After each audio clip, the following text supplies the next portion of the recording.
রবিবারের সকালটা আমি কি করলাম আজকে তোমাদের সঙ্গে সেটা শেয়ার করবো। হ্যালো এভরিওয়ান, কেমন আছো তোমরা সবাই? আমি মাম্পি। সকালবেলা ঘুম থেকে উঠেই প্রথমে গিয়েছিলাম ছাদে। আজকে যখন আমি উঠেছি অনেকটা রোদ বেরিয়ে গেছে।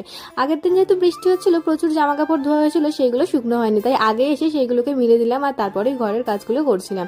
এই যে ঘরের যে কাজগুলো থাকে, যেরকম ঘর মোছা, বাসন মাজা, আগের দিনে যেগুলো ছিল সেগুলোই পরিষ্কার করে রেখে এখন গেছিলাম স্নানে। আর স্নান টান করে আসার পরে আজকে আমি চুলটা ভেজাইনি। আমি এক একদিন চুল ভেজাই, এক একদিন ভেজাই না। ডেলি চুল ভেজিয়ে চান আমি করি না। আর এখন ওয়েদারটা দেখো কত সুন্দর ছিল। আর এখন যেহেতু বর্ষাকাল, মাঝে মাঝে এরকম রোদ হচ্ছে আর মাঝে মাঝে বৃষ্টি।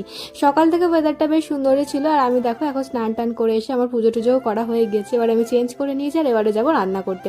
আর তার আগেই দেখো দেখলাম যে এতটা পরিমাণে মেঘ চলে এসেছে, মানে পুরো কালো হয়ে গিয়েছে আকাশটা। প্রথমে আমি গিয়ে মাংসটা ধুয়ে রাখলাম আর তারপরে রান্না বসাতে গিয়ে দেখলাম যে পেঁপে নেই। আমি তো বলেইছি যে আমি ডেলি পেঁপে সেদ্ধ খাই, আমি আর মা।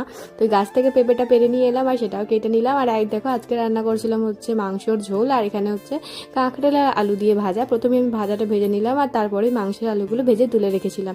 মাংস অনেকেই অনেক রকমভাবে রান্না করে, আমি এইভাবেই রান্না করি। প্রথমে আলুটা ভেজে রেখে দিই আর তারপরে মাংসটা কষিয়ে কুকারের মধ্যে দিয়ে দিই। আমাদের মাংস কুকারের মধ্যেই রান্না করা হয়। রান্না বসিয়ে দিয়ে এলাম, রান্না বসিয়ে দিয়ে এসে ঘরের কাজগুলো করছিলাম। অয়ন যেহেতু ঘুমায় তাই সকালে এই কাজগুলো করা হয় না, বিছানাটা পড়েই থাকে।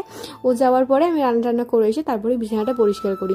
সকালবেলা তোমাদের সঙ্গে ভিডিও শেয়ার করছিলাম, দেখেছিলাম আয়নাটা অনেকটা নোংরা হয়েছিল, তাই সেটা পরিষ্কার করে নিলাম। আর এই দেখো এই বছরের প্রথম তাল। কার কার খাওয়া হয়ে গিয়েছে বলো তো? আমি খেতে অতটা পছন্দ করি না, কিন্তু ভালো লাগছিল, মজা লাগছিল দেখতে। মা এখানে তালটাই চাচ্ছিল, আমি সেটাই দেখতে গেছিলাম। আর তারপরে আমি আমার খাবার নিয়ে চলে এলাম। এই যে এটা ছিল আমার খাবার। খাওয়া দাওয়া কমপ্লিট করে আমি এখানে একটু জল খেয়ে নিলাম আর ওষুধ খেয়ে নিলাম। তারপরে এসেছিল আমার একটা পার্সেল। এই পার্সেলটা যে আমি কিভাবে আনবো আমি নিজেই বুঝতে পারছিলাম না। বেশ অনেকক্ষণ ওয়েট করতে হলো, অনেকগুলো পার্সেল ছিল যেহেতু, আর এগুলো দেখেই পড়ে গেছিল আমার মাথায় হাত।